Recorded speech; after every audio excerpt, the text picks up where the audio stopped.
del doctor Alejandro Saravia, y después sí estamos ya directamente con el gobernador de la provincia. ¿Qué tal, doctor? ¿Cómo le va? Muy buenas noches. Buenas noches. Anoche lo veía en el programa de Paulino Rodríguez a Pablo Nopov, un analista político joven, brillante, bueno, que hablaba de la necesidad de que el gobierno nacional tuviese un relato. Pero un relato no de liberación y dependencia, no. Eso es verso, ¿no? Un relato que explique dónde se está y que hilvane como un collar todas las cuentas, las medidas aisladas, para que vayan cobrando sentido y la gente se sienta contenida en esas medidas. Eso es algo que nosotros reiteradamente dijimos acá. Relatar en este sentido que lo usaba Nopov, relatar es explicar. Nosotros ya dijimos, gobernar es explicar, como decía el presidente de Brasil, Fernando Henrique Cardoso. Y realmente el gobierno nacional tiene elementos, tiene materia, digamos, para hilvanar un relato, para hilvanar una explicación. Por ejemplo, podríamos decir que está en una lucha singular con las principales corporaciones que armaron la historia argentina, la historia moderna. La tenemos, digamos, a la Iglesia Católica.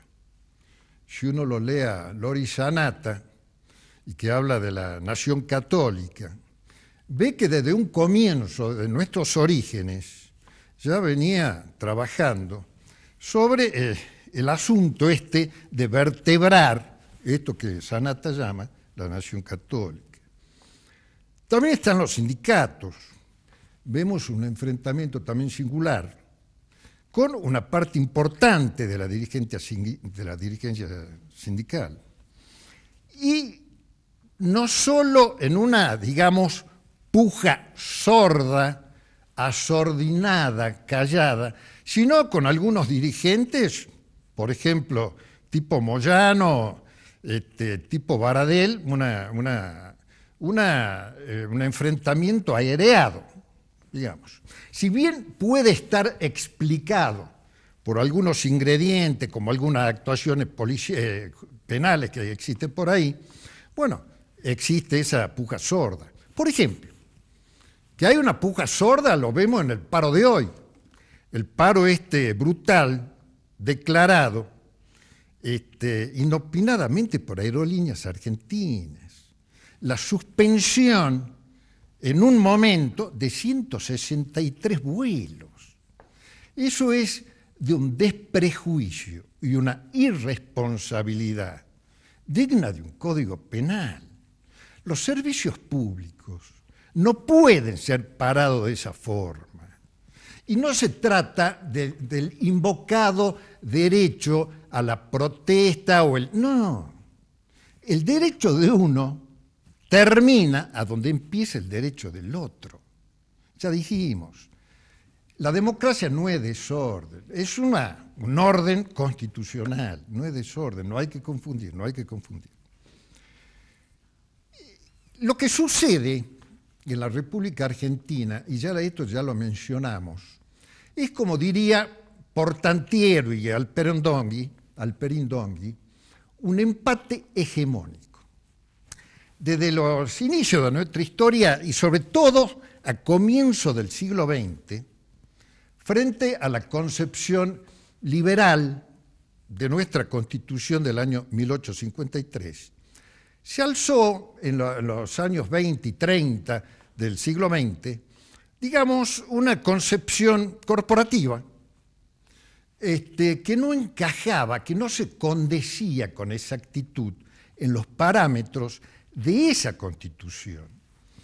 Ese desencuentro entre las normas que nos rigen y, digamos, la vida en común, la vida concebida por lo menos como elemento esencial por sectores muy importantes de nuestra comunidad, nos condena en cierta forma a vivir, digamos, fuera de la ley, un país fuera de la ley, como decía Carlos Santiago Nino. En este empate hegemónico apareció, cuando no, un cine negro.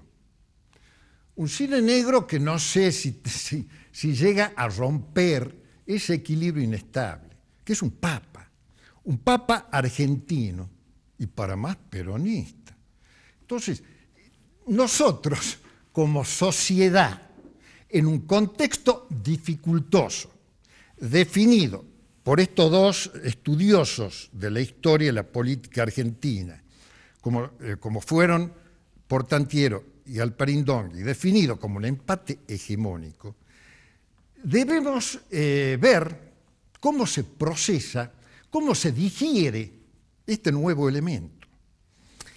Este nuevo elemento que tiene también unos ingredientes complicados. Por ejemplo, la actuación, los otros días, que ya lo mencionamos acá, la actuación los otros días de Monseñor Ojea, de Monseñor Jiménez, de algunos paros sindicales que hablan en contra de una política económica. Cuando una determinada organización, en este caso autoridades de la Iglesia o autoridades sindicales, hablan en contra de una política económica adoptada por un gobierno elegido por la ciudadanía, no actúan ni como iglesia ni como sindicatos, actúan como corporaciones. ¿Por qué? Porque pretenden subrogarse en la voluntad general, pretenden representar a toda la sociedad. Y para eso no está la iglesia ni están los sindicatos, para eso están los representantes elegidos por el pueblo. Ese es el sistema que nosotros elegimos y que nosotros acatamos indiscutidamente desde hace 35 años, desde el retorno de la democracia. Ahora bien, este empate hegemónico debe tener alguna solución, necesariamente tiene que tener alguna solución, porque nos lleva históricamente a un empantanamiento. Argentina es el único país de América Latina que no crece. Quizás, una de las explicaciones sea este empate hegemónico. Entonces, ¿de qué forma lo podemos superar? Una división geográfica es un disparate, es un absurdo. Pero yo creo que había que trabajar en una diagonal que sea lo suficientemente atractiva y enunciada también atractivamente, que, digamos, convoque a las dos mitades en las que estamos repartidos. Yo creo que esa es la epopeya que como argentinos ya del siglo XXI nos debemos. Muchas gracias y hasta la próxima. Auspician este programa las siguientes empresas.